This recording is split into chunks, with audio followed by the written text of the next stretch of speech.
Hello everyone, আসসালামু আলাইকুম। আশা করি সবাই ভালো আছেন।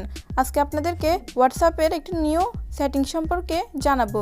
আপনাদের মধ্যে অনেকেই হয়তো সেটিংসটি জানেন, আবার অনেকেই জানেন না। চলুন দেখে আসা যাক হোয়াটসঅ্যাপে কীভাবে ওয়ালপেপার সেট করতে হয়। সাধারণত আমরা যখন হোয়াটসঅ্যাপ ইনস্টল করে লগ ইন করি এমন একটি ডিফল্ট ওয়ালপেপার দেখতে পাই, কিন্তু আমরা চাইলে এখানে নিজেদের ফটো কিংবা যে কোনো কালারের ওয়ালপেপার ইউজ করতে পারি। চলুন দেখে নেওয়া যাক কীভাবে আমরা এই ডিফল্ট ওয়ালপেপারটি চেঞ্জ করব। এখানে পাশে থাকা তীর চিহ্নতে ক্লিক করবেন, এখান থেকে জাস্ট ওয়ালপেপারে ক্লিক করবেন।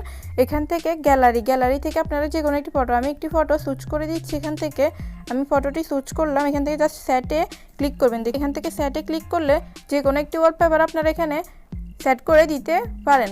এখন এটি চেঞ্জ করতে হলে আবার থ্রি ডটের চিহ্নতে গিয়ে ওয়ালপেপার থেকে আপনারা এখানে সলিড কালার হচ্ছে আপনারা এখান থেকে যে কোনো একটি কালারও চুজ করে দিতে পারেন। জাস্ট এখানে সেট দিয়ে দিলেই হবে।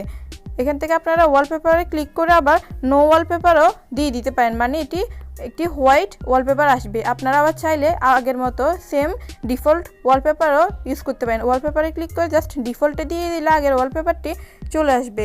এটি ছিল হোয়াটসঅ্যাপের একটি সেটিংসটি হয়তো অনেকেই জানে, আবার অনেকেই জানে না। এই ছিল আমাদের আজকের ভিডিওটি ভালো লাগলে অবশ্যই একটি লাইক দিবেন। কোনো সমস্যা থাকলে অবশ্যই কমেন্ট বক্সে জানাবেন। নতুন আপডেট পেতে আমার চ্যানেলটি অবশ্যই সাবস্ক্রাইব করবেন। আল্লাহ হাফেজ।